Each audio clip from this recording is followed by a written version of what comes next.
Europe 1. De l'histoire sur Europe 1. Nous sommes cet après-midi sur Europe 1 au cœur de l'histoire de la grandeur, puisque c'est un des plus grands hommes du grand siècle que Franck Ferrand nous propose d'évoquer aujourd'hui. Bonjour Franck. Bonjour Anissa, bonjour à tous. Nous allons parler de mon cher Vauban, en effet, en mettant l'accent sur les relations très personnelles, absolument uniques, que le grand ingénieur, preneur de cité, mais aussi ancêtre de nos modernes économistes, entretenait avec le roi Louis XIV. Des relations, vous allez voir, très étroites. Et vous recevez pour cette émission la biographe de Vauban, Michel Virol, qui est professeur d'histoire moderne à l'université de Rouen-Normandie. Michel Virol avait publié il y a quelques années les célèbres oisivetés de Monsieur de Vauban. Elle fait aujourd'hui paraître, chez Champvallon toujours, les correspondances et agendas de Louis XIV et Vauban.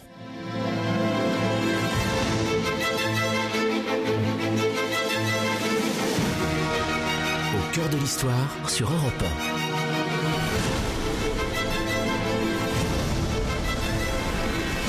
Franck Ferrand.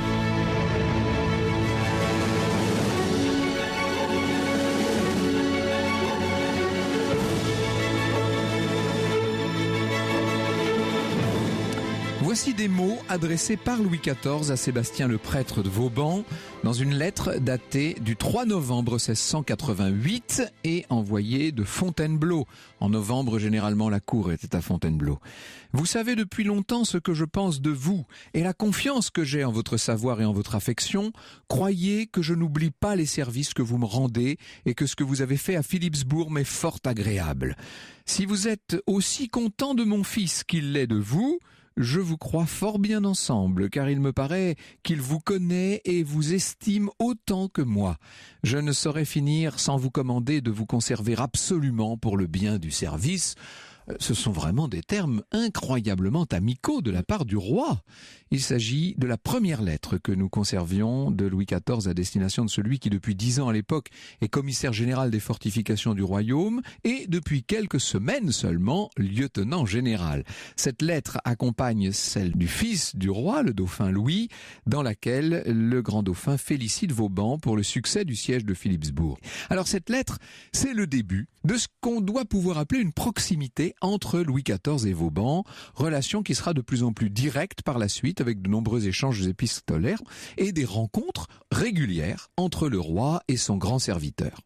Au moment de cette lettre, en 1688, Vauban n'a que très rarement accès au souverain. Il faut vous dire quand même que il y a un ministre entre les deux, ce qu'on appelait à l'époque un secrétaire d'État, le secrétaire d'État à la guerre. Dans le cas de Vauban, donc, il s'agit du très puissant, très égotique, très infernal Louvois. Les relations entre les deux hommes sont tendues. On peut dire que Louvois n'apprécie pas du tout la liberté de ton du commissaire général des fortifications du royaume. Sans doute aussi est-il impressionné par ce qu'il devine être une intelligence très supérieure et qui pourrait lui faire de l'ombre auprès du souverain. Vous savez, tout le monde veut avoir l'oreille du roi. Tout va changer le 22 juillet 1691. Nous avions eu l'occasion ici même de raconter les circonstances pour le moins étranges de la mort de Louvois, le soulagement inouï dont Louis XIV avait pu témoigner à l'occasion de cette mort inopinée. Eh bien, dans la foulée, une lettre va annoncer à Vauban la mort de Louvois et malgré la nomination du fils de Louvois au secrétariat d'État à la guerre, on peut dire que la confiance qui s'était déjà installée entre le monarque et Vauban, cette confiance va trouver enfin matière à s'exprimer. D'ailleurs, Vauban est souvent convié à Versailles aux réunions de travail du lundi après-midi. On appelait ça l'alias à l'époque. La relation entre le roi et son serviteur est d'autant plus importante que le royaume fait face depuis 3 ans à cette coalition européenne menée par Guillaume d'Orange, qui est grand statuaire des Provinces-Unies et qui est devenu roi d'Angleterre, allié à l'empereur, allié au roi d'Espagne, aux princes allemands. Bref, cette coalition s'appelle la Ligue d'Augsbourg et on appelle donc cette guerre la guerre de la Ligue d'Augsbourg. Louis XIV s'inquiète du conflit, il a toute confiance en Vauban pour assurer la défense des différentes places. Vauban lui écrit constamment pour l'informer des opérations et par exemple depuis Lille, il lui adresse son mémoire sur la levée des troupes. Les 8 et 10 avril 1692, Vauban est à Versailles pour un conseil de guerre. Le roi décide de frapper au cœur de la Flandre espagnole en s'emparant de Namur. Vauban sera l'ingénieur en chef des travaux du siège. Le 28 juin, Vauban écrit au roi, alors que Namur est sur le point de passer sous contrôle français, je cite: Ce samedi à 5h30 du matin, Votre Majesté a oublié que j'ai eu l'honneur de lui demander que si la pluie et le mauvais temps continuaient, l'attaque pourrait bien être retardée jusque sur le 2, 3, 4 heures du soir. Nous voilà dans le cas puisqu'il a plu toute la nuit. Cependant, comme je sais que Votre Majesté a de l'impatience, nous tâcherons de la mettre en état pour les 11 heures, mais qu'elle ne vienne pas devant. Aussi bien faut-il accommoder le chemin de son belvédère afin qu'elle puisse entrer en sûreté. Le 29, c'est la reddition finale et le lendemain, Louis XIV, qui est tout à fait satisfait de la réussite d'un siège qui a été mené de main de maître, va gratifier Vauban de quelques 40 000 écus. Et l'année suivante, en avril 1693, Vauban est reçu à Versailles en audience. Il rentre d'un voyage très éprouvant en Dauphiné, en Provence, voyage qu'il effectue dans sa basse-terne, c'est-à-dire cette espèce de litière qu'il avait transformée en bureau mobile et qui lui permettait d'écrire, de rédiger, de lire, de prendre des notes, etc. Bon. Vauban détaille au roi son projet défensif dans les Alpes. Il est convié pour la première fois à Marly, où il va se rendre par la suite très régulièrement. Ça, c'est le fin du fin. C'est-à-dire que si vous êtes convié à Marly, dans la résidence privée du roi, alors là, tous les espoirs vous sont permis, n'est-ce pas? Et bien sûr, il est toujours présent aux fameuses séances de travail à Versailles dont je vous parlais tout à l'heure. C'est d'ailleurs au cours d'une de ces séances que Vauban réclame des lettres de noblesse pour un habitant méritant de Saint-Malo qui a bien travaillé, etc. « Ah, ça non !» répond le roi, « je ne puis, la noblesse est le prix du sang. » Et Vauban, sans dire un mot, ramasse tous ses papiers et sort sous le nez de Louis XIV, vous imaginez ça? Et pendant 2 jours, le souverain et son sujet ne vont pas se parler. Et puis le 3e jour, le roi attire Vauban à l'écart. Vauban, dit Louis XIV, je ne suis point fâché contre vous, je vous accorde la noblesse de votre ami. Eh bien voilà, comme quoi il faut savoir de temps en temps faire preuve de caractère. La campagne militaire reprend, on est au printemps en 93 là. Vauban défend l'idée d'une barrière défensive avec les places fortes des Flandres reliées par des retranchements continus. Ça ferait comme si vous aviez une sorte de très grand mur dans tout le nord du royaume, on appelle ça les lignes. Le 21 juillet, Vauban écrit à Louis XIV depuis Lille. Quand ces lignes sont surveillées et gardées par les troupes de Votre Majesté, elles ferment l'entrée du pays à tous les partis ennemis et font que tout est en repos comme dans le cœur de la France. Ainsi, le censier cultive sa ferme, le pâtre garde ses troupeaux, le marchand fait son commerce et les voyageurs leur chemin en sûreté, sans craindre les voleurs ni les ennemis, d'où s'ensuit que la terre est bien cultivée, tous les pays pleins de bestiaux et très peuplés, et que l'ordinaire et l'extraordinaire des revenus de Votre Majesté sont bien payés. Ça, c'est peut-être l'argument le plus facile à entendre à Versailles. Vauban conseille également au roi de suspendre les impôts pour 1 année afin de soulager les populations des Flandres ruinées par la guerre, mais surtout, il recommande au roi de faire le siège de Charleroi, dont il estime la position absolument stratégique. Et lorsqu'avec le flair absolument inouï et l'incroyable expérience qui le caractérise, Vauban vous dit qu'un endroit est un point stratégique, généralement vous avez tendance à l'écouter. Pourtant, le roi hésite. Il sait que les conseils de Vauban sont absolument excellents, mais en l'occurrence, ce sont des dépenses considérables. En même temps, Vauban a sa confiance, il l'a prouvé maintenant combien de fois. Franck Ferrand vous conte l'histoire sur Europe 1. Cet après-midi, Franck Ferrand, vous nous racontez la relation entre Louis XIV et Vauban. Vauban, on le sait, il est connu pour ses fortifications. Est-ce que vous pouvez nous rappeler, Franck, les principales réalisations de Vauban ? Alors, elles sont tellement nombreuses. Il a tout fortifié, cet homme-là. Les montagnes, bien entendu, Alpes, Pyrénées, beaucoup de ports, Dunkerque, Saint-Malo, Brest, Toulon, etc. À Metz, Vauban ressuscite l'ancien oppidum gaulois et organise un système d'écluses pour tout inonder en contrebas. C'est d'une intelligence folle. Bref, sur les 160 fortifications, 9 cités sont des villes neuves, carrément, entièrement neuves. Une trentaine sont des forts neufs, une centaine des réparations, des modernisations. Fontenelle, qui prononcera devant l'Académie des sciences l'éloge de son devancier, écrit « Monsieur de Vauban a fait voir par sa pratique qu'il n'avait point de manière. Chaque place différente lui en fournissait une nouvelle selon les différentes circonstances de sa grandeur, de sa situation, de son terrain. » Et oui, il avait le génie du lieu et il avait surtout la compréhension militaire, stratégique et tactique des différentes places. Ça, c'est tout à fait extraordinaire. Et bien sûr, ça lui donne auprès de Louis XIV un poids considérable dont il va user pour essayer de faire valoir ses vues, bien sûr. Et Louis XIV, vous l'avez compris, va finir par accepter d'aller mettre le siège devant Charleroi. Il veut quand même être informé de tout ce qui se passe. Le 18 septembre 1693, il écrit à Vauban « Vous pouvez me parler d'autant plus hardiment que je ne montrerai votre lettre à personne et que cela demeurera entre vous et moi. » Ça, c'est le secret, c'est la clé de tout. À partir du moment où le chef de l'État vous dit « Vous pouvez me parler », sans craindre que quiconque soit au courant, vous pouvez d'un seul coup vous montrer d'une franchise extraordinaire. De la part de Louis XIV, c'est, entre parenthèses, d'une remarquable intelligence. N'oubliez pas l'importance de tous les corps intermédiaires, de tous les services, d'une administration pléthorique dans cette ancienne France. Alors le creusement des tranchées est long à cause de la pluie, à cause des maladies, à cause du feu continuel de l'ennemi qui ne nous laisse quand même pas faire tranquillement. Et après un siège de plus d'un mois, Vauban répond aux critiques. Il écrit au directeur général des fortifications, qui s'appelle Pelletier de Souzy, « Le courage d'un homme qui a les pieds chauds et qui résonne en chambre à son aise quand il n'a pas l'acte du péril est fort différent de ce même homme-là quand il s'y trouve. » Voilà, ça, entre nous soit dit, prenez ça dans les gencives. 3 ans plus tard, en 97, Vauban a, si j'ose dire, pris du galon. Il a eu un commandement militaire en Bretagne. Il a dû défendre les côtes bretonnes menacées d'une défente anglo-hollandaise. On ne dirait jamais à quel point cet homme a été partout. Mais comment faisait-il pour être sur tous les fronts à la fois, si je puis dire? Il aura passé son temps en mouvement. Et on a bien compris que sa liaison, sa relation professionnelle avec Louis XIV atteint maintenant de véritables sommets. Il est très proche. On le voit à Marly où le roi va jusqu'à lui donner un logement. C'est très rare. Il est à Versailles, bien sûr. Il accompagne le roi à Fontainebleau à la saison des chasses, etc. Il écrit à Pelletier de Souzy: Le roi, de qui j'ai l'honneur d'être connu à fond, est accoutumé à toutes mes libertés. Sa Majesté, sachant mieux que personne que j'ai nulle mauvaise intention, me pardonnera plutôt qu'un autre les grossièretés qui m'échapperont. Et il continue de mener des sièges comme celui date dans les Pays-Bas espagnols, où il est blessé de nouveau. Il avait déjà été blessé à 2 reprises. J'eus grand soin de me faire voir dès le lendemain à la tranchée avec un visage gai et éveillé, et je m'aperçus avec plaisir que tout le monde en eut de la joie, écrit-il au roi. En septembre 97 sont signés les fameux traités de Ryswick qui mettent fin à la guerre de la Ligue d'Augsbourg, qui a quand même duré 9 ans et qui a beaucoup affaibli le royaume, mais qui l'a aussi renforcé d'une certaine manière.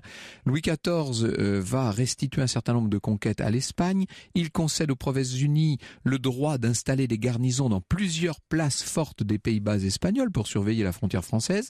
Et il reconnaît surtout Guillaume III comme nouveau roi d'Angleterre. Vauban écrit « Le roi a accepté les conditions de paix défavorables alors que sa situation militaire était avantageuse. » Mais que voulez-vous? Il lui faut bien obéir aux ordres. Il met tout sur le dos des ministres, bien entendu. Et le voilà reparti dans des tournées d'inspection. Et c'est la frontière de l'Est et celle du Nord et la Normandie et le Dauphiné. Il participe à la création de la citadelle de Neubrisac. Au cours de cette tournée d'inspection des places, il se rend compte de l'état du royaume et il est issu, lui, de cette petite noblesse de province sur laquelle repose tant de choses, vous savez.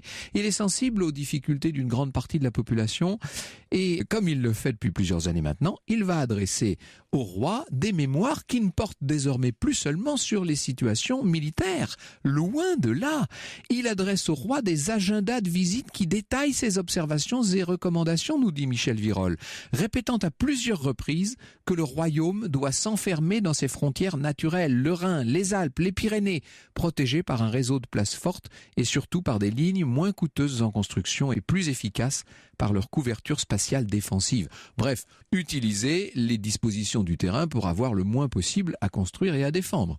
Loin de la cour, Vauban réfléchit à la rédaction de mémoires réformateurs en notant ses idées et son canevas de rédaction dans ses agendas spécifiques, nous dit Michel Virol. Fontenelle, déjà, l'avait noté, quoique son emploi ne l'engageât qu'à travailler sur la sûreté des frontières, son amour pour le bien public lui faisait porter ses vues sur les moyens d'augmenter le bonheur du dedans du royaume.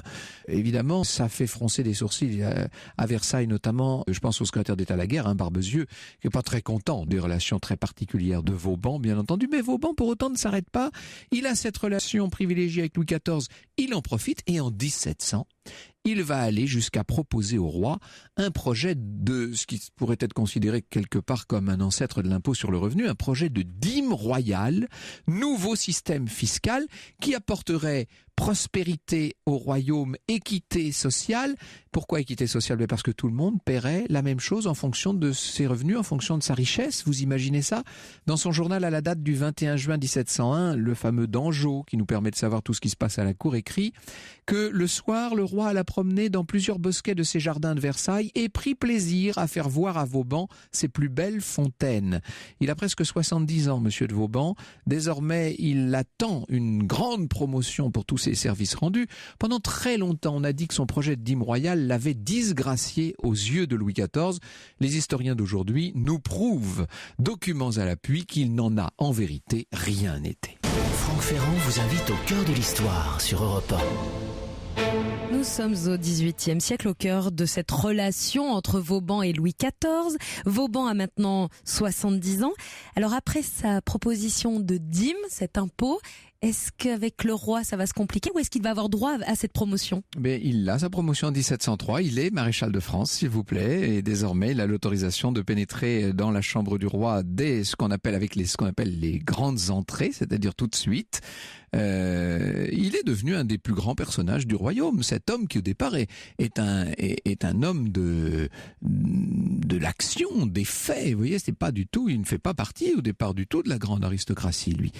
Il a quand même un peu peur que cette élévation l'empêche d'accomplir désormais un certain nombre de missions, notamment ses fonctions de commissaire des fortifications. Il voudrait continuer à conduire des sièges, etc. Et d'ailleurs, un jour, il est à Versailles, il assiste au ce que nous appellerions-nous le déjeuner, qui à l'époque on a été le dîner du roi. Et voilà ce que nous dit Dangeau de nouveau. Le roi, après son dîner, avant d'aller écouter le sermon, entretint le maréchal de Vauban qui demanda en grâce à sa majesté de l'envoyer au siège de Kehl, où il croit pouvoir rendre de bons services. Le roi lui dit « Mais songez-vous, monsieur le maréchal, que cet emploi est maintenant au-dessous de votre dignité ?» « Sire, lui répondit-il, il s'agit de vous servir, ce que je crois pouvoir faire utilement en cette occasion. Je laisserai le bâton de maréchal de France à la porte et j'aiderai peut-être à la prise de la place. Plus vous nous élevez et plus nous devons avoir envie de vous servir. » Ah, un petit air de courtisanerie là quand même, comme quoi la fréquentation de Versailles ne veut pas être totalement innocente. Le dernier siège mené par Vauban est celui de Brisac en août 1703. En 4, il préside les séances de l'Académie des sciences. L'année suivante, Louis XIV le fait chevalier de ses ordres. Vauban fréquente de plus en plus les salons parisiens. Mais néanmoins, il va continuer à s'occuper de très près de la défense d'un certain nombre de places. Le 20 juin 1706, Louis XIV lui écrit « Mon cousin parce que c'est comme ça qu'un roi de France appelle les maréchaux, hein. Mon cousin, la conjoncture des affaires de Flandre pouvant exiger que vous soyez obligé dans la suite de former les inondations de Calais, Dunkerque, Bergues, Gravelines et Furnes, tant par les eaux de la mer que celles des rivières et canaux, j'ai été bien aise, pour que vous ne soyez pas retenu par aucune considération quand cela vous paraîtra nécessaire, de vous dire que je vous en donne le pouvoir et que j'approuverai tout ce que vous jugerez à propos d'ordonner pour la sûreté de ces places et pour leur défense si elles sont attaquées. Ça, c'est quand même, c'est-à-dire que non seulement il a maintenant tous les titres et tout ce qu'on peut imaginer, mais ces titres ne l'obligent pas à rester coincé dans les salons. Il a le droit de continuer à travailler, pour parler clairement. Il est d'ailleurs nommé commandant de la marine et des galères de Dunkerque, ce qui, à cette époque-là, joue un rôle tout particulièrement essentiel. Rappelez-vous le rôle de la course, comme on disait, dans cette guerre de succession d'Espagne à laquelle toutes les émissions semblent depuis quelques semaines nous ramener décidément. À la fin de 1706, de retour de Flandre, Vauban est de plus en plus gêné par ce qu'il considère au départ comme une simple bronchite. Il va quand même en février rencontrer le roi 2 fois. À la fin du mois de mars 1707, il est vraiment très malade. Il reste alité et il est tellement malade qu'il meurt le 30 mars. Il a 73 ans et lorsque Louis XIV apprend la mort de Vauban, il va clairement dire qu'il regrette d'avoir perdu un homme fort affectionné à ma personne et à l'État. C'est incontestablement le plus grand serviteur du règne qui vient de mourir. Le service religieux en l'église Saint-Roch 2 jours plus tard est cependant relativement modeste et ne présente aucune étiquette particulière. Bonjour Michel Virol. Bonjour. Pourquoi ce peu de protocole, si je puis dire, aux obsèques de Vauban ? C'est difficilement explicable si on on l'exclut du contexte de la guerre de succession d'Espagne. C'est vrai que c'est une époque où le royaume a d'autres chats à fouetter, si l'on peut dire. Absolument. Et il faut pas oublier non plus que Vauban s'est opposé, a nettement fait savoir qu'il n'acceptait pas la guerre de succession d'Espagne. C'est-à-dire que la décision d'accepter le testament de Charles II, espagnol, Vauban le refuse. Bon, il n'est pas en position de, bien sûr, de l'imposer. Il ne l'approuve pas. Mais son mécontentement, il le fait connaître. Et pendant toute cette guerre, il montre qu'il y a une très mauvaise disposition des troupes, notamment trop de troupes en Italie. Et c'est vraiment là, à mon avis, qu'il passe dans une forme de contestation. Oui. Et Louis XIV marque un net regret à sa mort, mais pas toute l'émotion qu'on aurait pu imaginer, qu'on avait vu se déployer au moment de la mort de Turenne, par exemple, dans d'autres temps du règne. Vauban aura néanmoins été jusqu'au bout le confident de Louis XIV. Il faut dire que sa vie privée aussi laissait peut-être un peu à désirer. Ça pourrait expliquer pourquoi la cérémonie religieuse s'effectue de façon un peu secondaire, non ?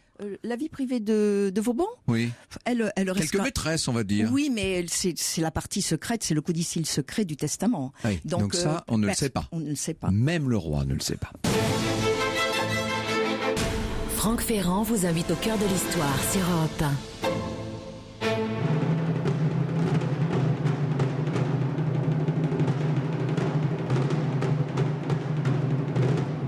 Cet après-midi sur Europe 1, Franck Ferrand vous emmène au cœur de l'histoire qui unissait Louis XIV et Vauban. Une relation de confiance et nous allons en savoir plus sur cette relation grâce à votre invité, Franck Ferrand. Vous recevez Michèle Virol, elle est professeure d'histoire moderne à l'université de Rouen-Normandie, spécialiste de Vauban puisqu'elle est l'auteure de Louis XIV et Vauban, correspondance et agenda, paru aux éditions Champvallon en novembre dernier. Pour vous autres chercheurs, c'est extraordinaire de disposer de tous ces documents, Michèle Virol. 144 lettres entre Louis XIV et Vauban, une centaine du côté de Vauban et une cinquantaine du côté du roi. Où se trouvent-elles, ces lettres, concrètement ? Alors, ces lettres sont dispersées, ce qui veut dire que le travail que j'ai dû faire correspond à celui que j'ai dû faire aussi pour les oisivetés, des manuscrits qui sont dispersés dans plusieurs fonds, en sachant que dans les archives privées de Vauban qui se trouvent au château de Rosambeau et qui appartiennent à la famille Rosambeau, se trouvent les minutes des lettres de Vauban, ce qui permet de connaître au moins ces lettres. C'est une sorte d'index en fait. Oui. Un résumé en fait. C'est surtout le brouillon de ces lettres. Voilà. Le brouillon de ces lettres. D'autres lettres se trouvent à Vincennes, au service historique de la Défense. Ce sont surtout des lettres de Louis XIV. Troisième fonds où je les ai trouvés, c'est le fonds donné, donc des descendants de la fille aînée de Vauban, qui ont été déposés aux archives de Nevers. Donc les reconstitutions, mais je sais que des lettres ont été perdues. Je sais qu'elles ont existé, mais je ne les ai pas retrouvées. Il y a une correspondance infiniment plus large, parce que là, nous parlons des lettres directement adressées au roi Louis XIV, mais Vauban avait de multiples correspondants et a laissé derrière lui infiniment de traces. Oui. Alors, notamment la correspondance avec Louvois. J'ai voulu l'éditer pour l'instant. Elle est en sursis avec le Pelletier de Souzy, mais aussi avec les enfants de Louis XIV, les enfants de Louis XIV, des personnalités religieuses, le grand dauphin, le comte de Toulouse, etc. Voilà, le duc de Savoie, bien sûr les ingénieurs, bien sûr vous avez parlé des magons, ces marchands, ces négociants de Saint-Malo. Vauban est aussi en correspondance avec eux, avec des marins, avec des officiers. Il y a quelques lettres de Turenne. Voilà, c'est un fond énorme. Et puis alors, chose inouïe et encore une fois chance pour nous, c'est que avant d'aller rencontrer Sa Majesté, à chaque fois, il prépare son rendez-vous. Bien entendu, ce n'est pas le genre de rendez-vous qu'on improvise au dernier moment. Et donc, il va faire ces fameux agendas dont nous avons gardé les exemplaires. Pardon. À ma connaissance, c'est les seuls exemples de documents préparatoires à des audiences. J'en ai pas trouvé, j'ai cherché. C'est formidable. Même si, d'autres appelaient ce terme agenda. C'est Colbert qui avait tendance à appeler agenda des documents de type administratif préparatoire. Donc, comme Vauban a travaillé avec Colbert, il a emprunté certainement cette appellation, et il faisait un travail. Mais parfois, dans ces agendas, on a plusieurs états de l'écriture. Et ce que je trouve très intéressant, c'est qu'il y a des annotations postérieures en quelque sorte, c'est-à-dire des traits ou des croix qui signifient qu'il va revenir à la charge, si j'ose dire, ou au contraire la question a été réglée. Et qui nous donne une idée de ce qui s'est passé ensuite dans l'entretien privé. Alors Louis XIV avait l'habitude, Louis XIV détestait les conseils, il faut le dire, contrairement à son père Louis XIII, et lui avait tendance à parler en tête-à-tête avec les ministres. Il organisait ce qu'on appelait la liasse, quasiment tous les après-midi, 5 jours par semaine. Et donc, il travaillait en tête-à-tête avec le secrétaire d'État ou avec le très haut fonctionnaire ou magistrat avec lequel il avait à travailler. Il fait la même chose avec Vauban. C'est-à-dire que là, on est dans une relation directe, tout à fait incroyable. Le chef de l'État lui-même retrousse les manches, si j'ose dire, à propos des belles manches de dentelle de Louis XIV, et se met à travailler avec son ingénieur. Oui, c'est ce qui est étonnant dans cette correspondance, et que on n'attend pas forcément d'une personne comme Louis XIV, c'est qu'il suit son interlocuteur dans les détails, et même dans les détails techniques en fait. Parfois c'est d'une trivialité quand Vauban lui parle des vers des vers marins qui attaquent les bateaux, notamment dans le port de Toulon, et où il essaie d'obtenir la construction d'une darse en eau douce. On se dit mais c'est pas possible, c'est à Louis XIV qui s'adresse, il va dans les moindres détails, et je crois que c'est une capacité politique de Louis XIV d'entrer dans le menu détail, et surtout de s'intéresser à des questions très techniques et scientifiques. Faut pas oublier que c'est lui qui a désigné Vauban pour être honoraire à l'Académie des sciences en 1699, c'est-à-dire qu'il reconnaît aussi son travail technique, voire scientifique. Et je pense que c'est là une confiance qui lui octroie. J'accorde, oui.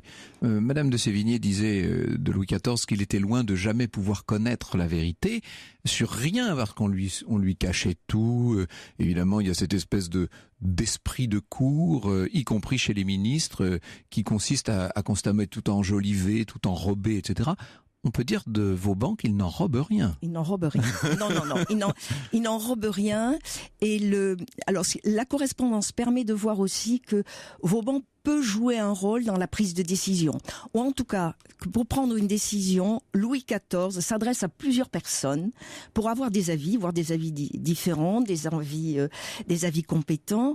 Et l'exemple du siège d'Audenarde que Louis XIV prévoit montre bien qu'il demande d'abord à Vauban s'il a raison ou non de faire ce siège. Et Vauban lui répond, faut pas le faire maintenant parce que les prés vont être, puisqu'il s'agit de faire une inondation, les prés vont être inondés, les paysans n'ont pas encore fait leur récolte, vous allez les ruiner. Louis XIV lui répond, l'intérêt général passe devant les intérêts privés. Mais finalement, il va se ranger à la décision de Vauban. Donc, c'est le processus de prise de décision d'un souverain qu'on peut aussi apercevoir. Mais c'est toute la limite évidemment de cet échange, de cette correspondance, si passionnant soit-il, c'est que évidemment Louis XIV agit ainsi avec Vauban parce qu'il a en lui une immense confiance, ce qui ne sera pas le cas avec la plupart de ceux avec lesquels il est amené à travailler. Vauban jouit d'un statut tout à fait à part, disons les choses. Oui. Alors, je voulais rappeler que c'est peut-être un lien avec la cérémonie lors de sa mort à Saint-Roch. Vauban est avant tout un ingénieur. Bon, petite noblesse, vous l'avez rappelé, mais il est un ingénieur. Or, l'ingénieur, c'est un homme qui joue un rôle important au début de la période moderne, parce que c'est celui qui a de l'ingénium, qui a du génie, c'est-à-dire qui a les moyens de dompter la nature. Ce qui, pour un prince, un souverain, est indispensable. Donc il dompte la nature, il dompte les eaux. On parle toujours de ces fortifications. C'est fondamental, les eaux, bien sûr. C'est un hydraulicien aussi. Il est capable de dompter le relief pour construire. Il trouve toutes les solutions techniques pour la puissance du roi. Donc ils ont en commun un goût, je dirais aussi pour les jardins, pour les jets d'eau. Mais Vauban donne à Louis XIV le moyen, par les sièges, c'est-à-dire la forme de guerre qui convient parfaitement à Louis XIV, qui ne peut pas risquer sa personne. Sa personne est sacrée et la guerre de siège, c'est un théâtre, en quelque sorte. Un rituel ? C'est un rituel avec l'unité d'action, l'unité de lieu, l'unité de temps. Et Vauban donne au roi un point extrêmement important en termes de guerre, c'est la maîtrise du temps. Et il calcule toujours la durée possible, probable d'un siège. Et ça, c'est très précieux. Alors, c'est l'ingénieur militaire, c'est le poliorcète, le preneur de cité, etc. Cette dimension militaire est évidente, essentielle, elle résume une grande partie du savoir de Vauban, mais elle ne suffit pas à l'exprimer tout entier, car Vauban s'intéresse aussi à la vie, vous l'avez dit à plusieurs reprises déjà, il s'intéresse aux récoltes, il s'intéresse à l'économie, comme nous dirions nous aujourd'hui. Ça, c'est très étonnant, assez révolutionnaire, nous y venons dans un instant. Franck Ferrand vous conte l'histoire sur Europe 1. Europe 1, au cœur de l'histoire. Franck Ferrand. Nous sommes au cœur de l'histoire de Louis XIV et ses relations avec le génie Vauban. Vous êtes très nombreux à réagir sur les réseaux sociaux. Vous êtes très nombreux à habiter dans des villes où Vauban a laissé sa trace. Nous allons plus loin sur cette relation avec Michèle Virol, votre invitée. Franck, elle est professeure d'histoire moderne à l'université de Rouen-Normandie et spécialiste de Vauban. Juste une petite parenthèse, Michèle Virol, c'est ce que vient de dire Anissa qui m'y fait songer.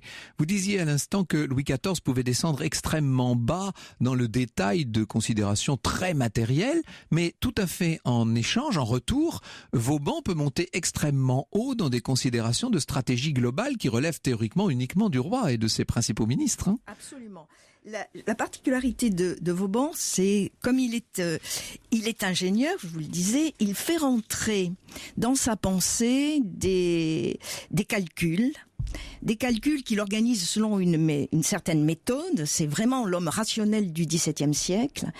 Et ces calculs l'amènent à faire, on pourrait dire, avoir une réflexion sur la guerre avec une économie d'hommes et de moyens. Voilà. C'est ce qui caractérise en fait, caractérise Vauban. Donc, d'un côté, les courtisans n'apprécient pas ces travaux de terrassement, et il faut dire que les Hollandais appellent les Français des tops, parce que ce qu'on voit lorsque les Français font un siège dirigé par Vauban, ils voient des soldats avec des pelles, des sapeurs, quoi, et voilà. Et bon, ça ne correspond pas à l'idéal, on pourrait dire à l'hybride. Chevaleresque, oui, c'est le moins qu'on puisse dire. Voilà.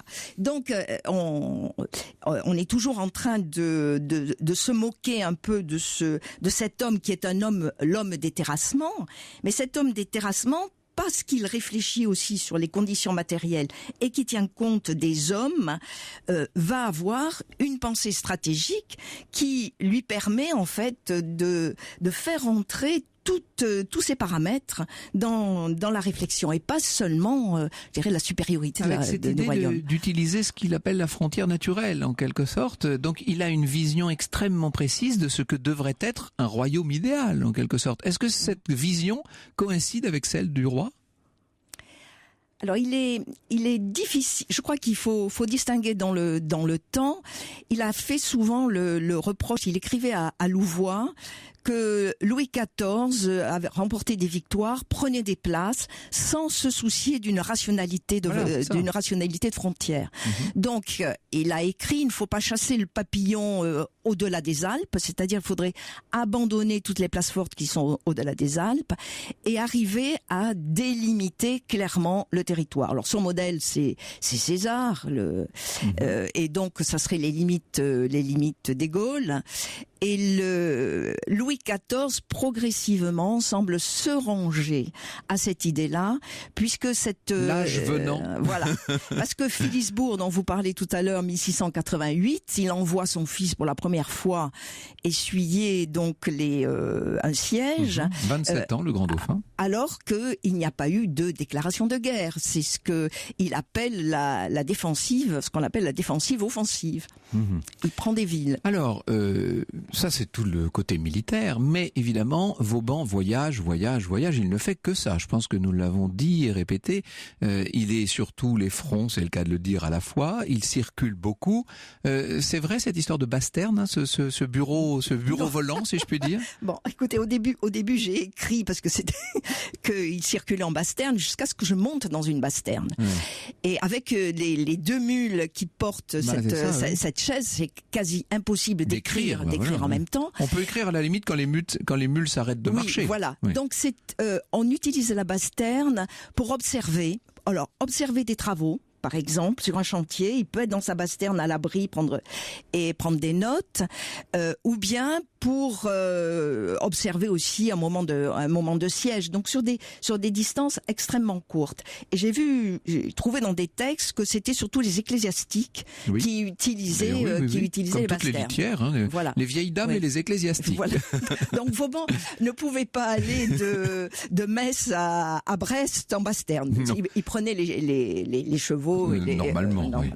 Et les carrosses aussi de temps en temps, quand les routes le permettaient. Il voit donc beaucoup de choses, il se renseigne, il est constamment passionné par les chiffres, ce qui n'est pas du tout une évidence, mais on est au XVIIe siècle, hein, c'est l'époque où la rationalité fait des progrès, et il va essayer de tirer de toutes les observations et de toutes les relations qu'on lui fait, il essaie de tirer des conclusions. Est-ce qu'on peut dire qu'il est un peu l'ancêtre de nos économistes d'aujourd'hui? Oui, il est un des précurseurs de l'arithmétique politique. Par exemple, on le voit dans la dîme royale, c'est le premier qui a eu l'idée de présenter les estimations de population, parce qu'il veut faire des dénombrements. Il n'obtient pas un dénombrement général du royaume. Par contre, on a les dénombrements du Canada, on a les dénombrements des Antilles, c'est-à-dire que Seignelay, le fils de Colbert, accepte le formulaire de dénombrement de Vauban. Mais il fait des estimations à partir surtout des registres de taille. Il fait une autre colonne des estimations de superficie et il ajoute une colonne dans son tableau qui est la densité. Il l'appelle pas comme ça, mais c'est le nombre de personnes par lieu carré et c'est un moyen d'argumenter auprès du roi pour lui dire il y a de telles disparités dans le peuplement du royaume qu'il faut intervenir pour aider les provinces qui sont les... C'est un début d'aménagement du territoire, quasiment. Absolument. Il a une pensée d'aménagement du territoire. Extraordinaire, hein, quand même. Et bien sûr, une pensée fiscale, ce qui pour la couronne est toujours essentiel, puisque je pense que c'est l'obsession absolue de tous les rois de France, de tous les chefs d'État d'ailleurs depuis, entre parenthèses.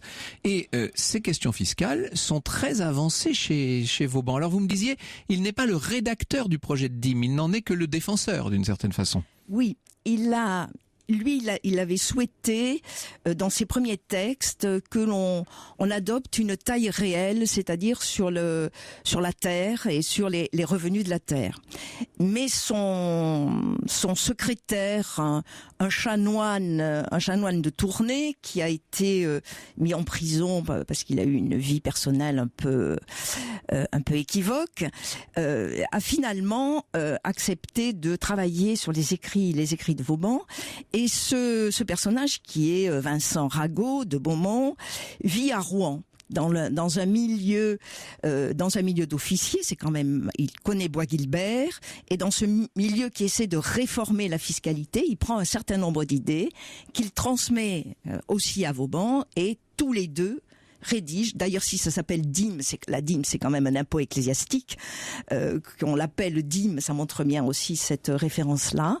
Et c'est Ragot de Beaumont qui préparer aussi une seconde édition de la dîme royale à la mort de Vauban. Il faut rendre à César ce qui appartient à César. Voilà. Vauban reste évidemment pour nous l'homme des fortifications, d'un certain nombre de travaux absolument magnifiques, parce que il savait, et ça c'est un des grands mérites de ce siècle qu'on appelle grand justement, c'est d'avoir constamment allié l'esthétique à la pratique. Et lorsqu'on faisait une fortification du temps de Monsieur de Vauban, on essayait de faire en sorte qu'elle fût belle. Merci beaucoup de nous avoir fait vibrer pour l'œuvre de Monsieur de Vauban. On pourrait presque dire là pour les œuvres, tant elles sont variées. Europe 1, au cœur de l'histoire. Retour aux origines. Et tous les jours, en fin d'émission, vous nous proposez un retour aux origines d'un mot, d'une expression, d'une tradition, d'une invention. Aujourd'hui, c'est une pratique qui est à l'honneur. On parle de la chasse. Alors là, il y aurait beaucoup à dire. Vous imaginez la chasse à travers les civilisations depuis tant de millénaires et même de dizaines de millénaires. Bon. Parlons peut-être de notre chasse en France depuis quelques siècles seulement. Donc sous l'Ancien Régime, privilège seigneurial, ai-je besoin de vous le dire, interdiction absolue aux roturiers de chasser, ça s'appelle du braconnage, c'est puni de mort jusqu'en 1669, ah oui. Donc on ne plaisante pas. C'est justement Colbert qui, sous Louis XIV, décide qu'on ne punira plus de mort les délits de braconnage, mais enfin c'est quand même puni très sévèrement. Entre nous soit dit, il avait besoin de galériens, il préférait avoir des gens qui rament sur ses galères, c'était plus pratique. Il faut attendre donc la Révolution française, bien entendu, et l'abolition des privilèges le 4 août 1789 pour que ce privilège de chasse soit aboli. La Révolution accorde à chacun le droit de chasse. C'est extrêmement important. Ça devient un attribut du droit de propriété durable. Hein. C'est quasiment immuable et ça explique sans doute en grande partie l'attitude de nos politiques actuelles vis-à-vis de la chasse. On avance toujours sur ce sujet-là, j'allais dire à pas de loup, parce que précisément c'est un des grands acquis de la Révolution française. Le droit de chasse exclusif a été aboli en 1844 et le Parlement a adopté une solution de compromis qui a permis à tous de chasser à condition d'avoir l'accord tacite du propriétaire. C'est-à-dire que vous pouvez, depuis 1844, chasser même là où vous n'êtes pas propriétaire. C'est le cas de l'immense majorité des chasseurs.